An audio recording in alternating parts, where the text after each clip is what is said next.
Paz do Senhor, vamos para mais uma live desta feita, a 13ª lição do nosso módulo teológico, do primeiro módulo teológico de 2021, que nós estamos estudando acerca de Josué. E nós estamos findando esse primeiro módulo, e nós falamos sempre que a Assembleia de Deus ela tem um curso teológico por ano, dividido em 4 módulos. E nós estamos agora findando esse primeiro módulo, nós estamos hoje na 13ª lição. E nós temos 4 módulos durante o ano, e vamos encerrando o primeiro módulo. São lições escritas por pastores, escritores, conferencistas, né? E a Bíblia ela não se esgota, independente do que você tenha lido, um versículo ou um livro, ela sempre vai se renovar cada vez que você lê. Então vamos para a 13ª lição. Os objetivos, como sempre, são 3. Crer que o Senhor é o único Deus verdadeiro. Segundo, decidir que a minha casa, né, servirá ao Senhor. E o terceiro, esforçar-se para deixar um legado duradouro, né? Um legado bom, porque todo mundo deixa um legado. Agora nós temos que deixar um legado bom de adoração e de serviço a Deus.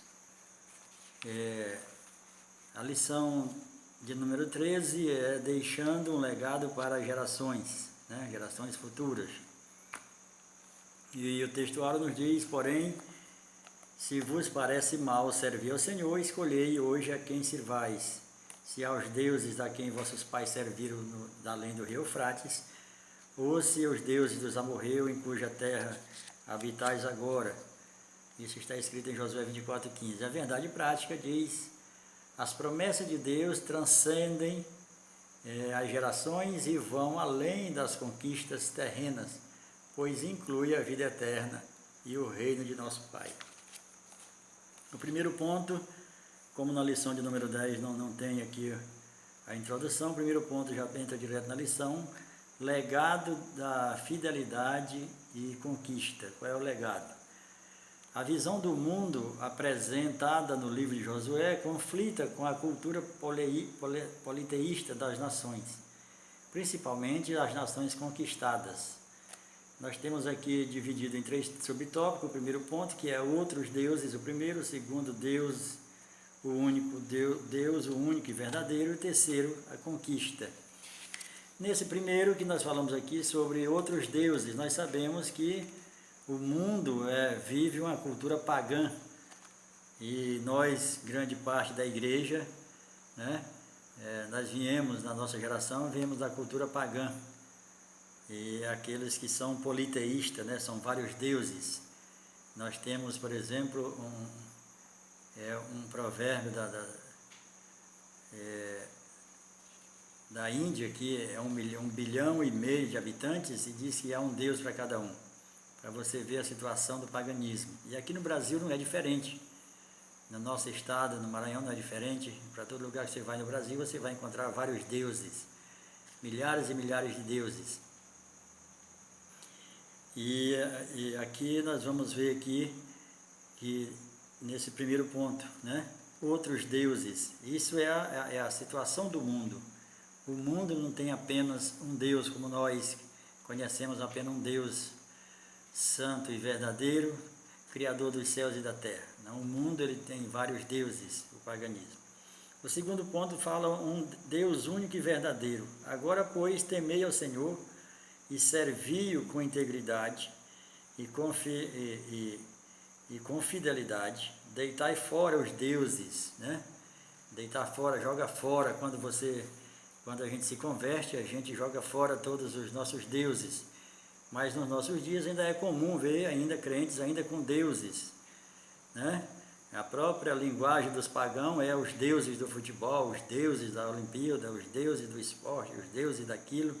Então tudo isso são divindades, e nós, segundo a palavra, devemos deitar fora para poder adorar o único e verdadeiro Deus. E tem vários deuses hoje no meio da igreja, né? As pessoas endeusam pastores, pregadores, cantores, endeusa, inclusive segue time de futebol, segue vários esportes, e isso tudo tem um Deus por trás, como diz Paulo escrevendo aos coríntios ali quando ele está em Atenas.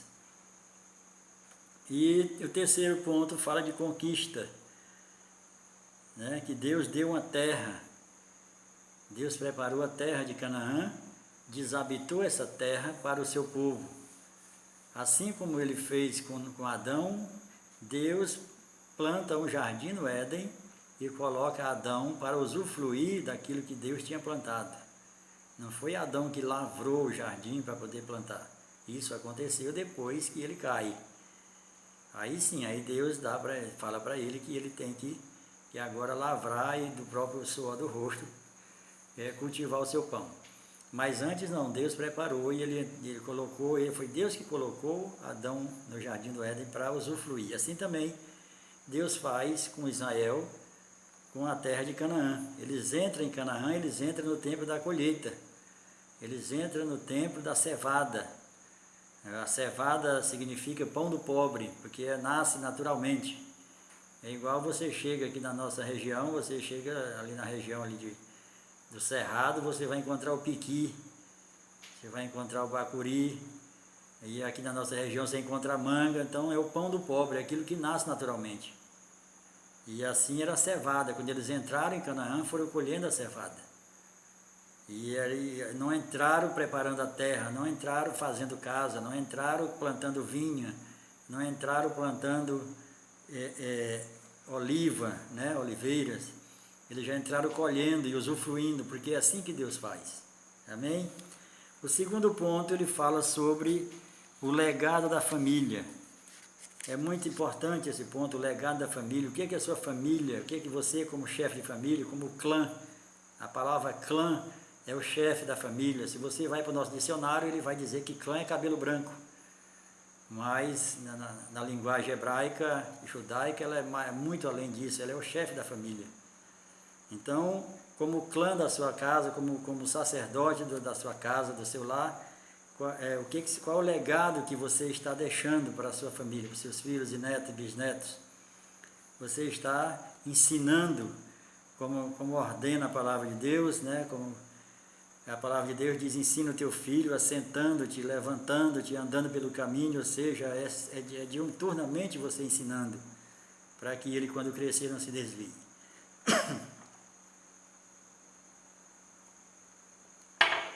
Nós temos o exemplo de Noé, que conseguiu entrar na arca com toda a sua família.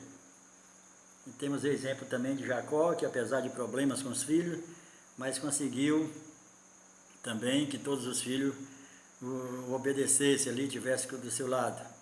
Tivemos o caso de Jessé, que já teve problemas também, já teve Davi fora do casamento, e teve aquele problema, vários problemas com os irmãos, porque era um filho bastardo, mas Deus separou Davi para a genealogia de Jesus.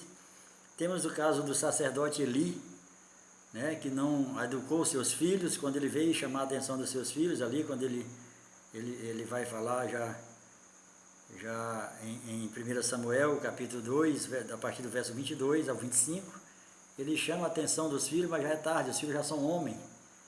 Então, a gente não pode queimar etapas no ensino dos filhos. A palavra diz que você tem o tempo de você usar a vara, tem o tempo de você usar o cipó, tem o tempo de você usar a palavra, e para tudo tem um tempo, segundo Eclesiastes 3. E isso não é diferente também na família. A gente vê muitos pais de famílias, muitos avós, muitos aí sendo refém dos próprios netos, no sentido até das rendas, até da aposentadoria, não pode nem triscar, porque não souberam administrar, não souberam criar os filhos. E na casa de crente não é para ter música do mundo, não é para ter farra, bebida, como a gente tem visto, carro de som na porta. O filho do crente, ele tem que respeitar, ele tem que honrar. Esse é o primeiro mandamento com promessa que Deus fala ali em Efésios. Honra o teu pai e a tua mãe, que é o primeiro mandamento com promessa. Qual é a promessa? Viver longos dias sobre a terra. Então essa é a promessa. Mas a gente vê muitos filhos de crente partindo muito cedo, porque desobedecem, porque os pais não tiveram cuidado de ensinar, né? Diz que não tem tempo, a correria, mas mesmo na correria você não pode negligenciar, de não fazer o culto doméstico, de não levar os filhos para a escola bíblica, de não levar as crianças para o culto infantil. Tem muitas congregações, tem muitas igrejas que nem culto infantil tem mais. E quando tem, é só para brincar, não é mais para estudar a palavra. É uma coisa terrível, é por isso que nós estamos vivendo nessa geração, que ninguém conhece a Bíblia, ninguém sabe nada de Bíblia. Porque está faltando, né, as pessoas negligenciaram nos seus ensinamentos, e o preço é muito alto. O segundo ponto fala minha casa, né? Agora, você tendo um legado na família, você tendo cuidado, agora como é que é a sua casa? Cuide da sua casa, para que seja uma extensão, para que a igreja seja uma extensão da sua casa, para que a sua casa tenha paz, tenha louvor e adoração ao nome do Senhor, para que a sua casa, porque a palavra de Deus diz que onde tu pisar, o lugar é santo. Não interessa se o lugar antes foi profano, o que interessa é que agora tu está pisando nele. Glória a Deus. Aí nós temos aqui, serviremos ao Senhor, né? O Josué, ele chega ao ponto, quando vê o povo já se distanciando dos caminhos do Senhor, ele chama todo mundo e diz, olha, eu não sei quanto a vocês, agora eu e a minha casa, a gente vai continuar servindo ao Senhor.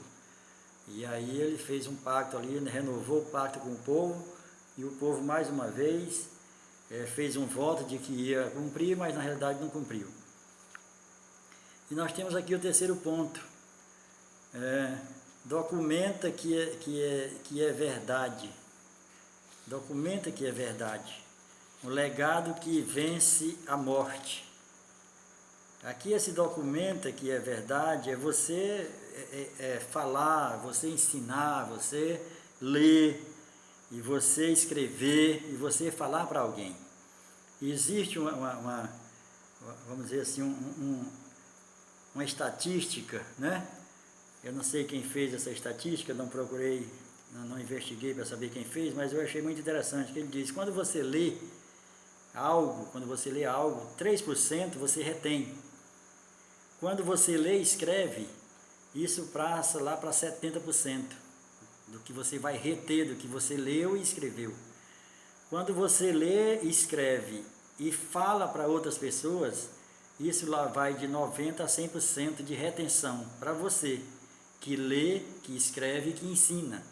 Então, olha só como é gratificante.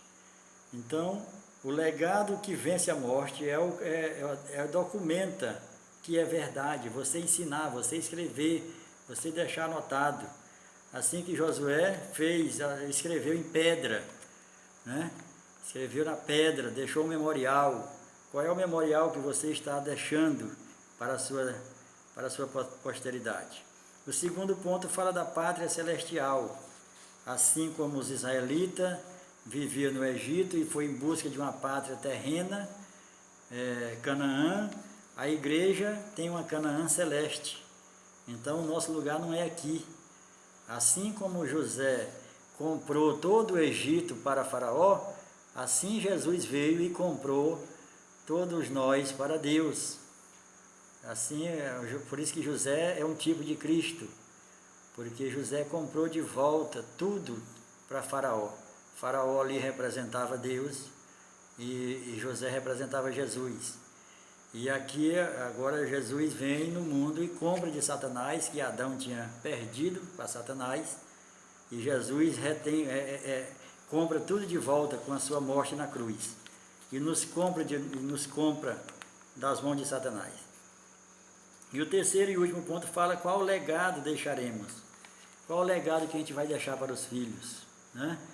Que quando os filhos conversarem acerca de nós no futuro, os nossos netos, como era o pai, como era a mãe, como era o avô, como era a avó, um homem de palavra, um homem que gostava de congregar, gostava de ler a Bíblia, gostava de evangelizar, uma mulher de oração, uma mulher sábia.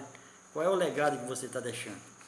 Então nós temos aqui a situação, quando eles falam no primeiro ponto, né, para deitar fora outros deuses. Nós sabemos que a igreja hoje está cheia de deuses, crentes servindo a Deus e vivendo como o mundo.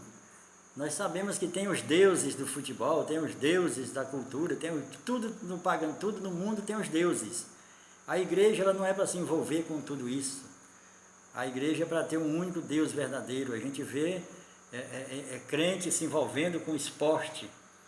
E você não vai ver lugar nenhum na Bíblia, nem no Antigo e nem no Novo Testamento, acerca de esporte, porque existe um Deus por trás, assim como qualquer outra cultura também do mundo.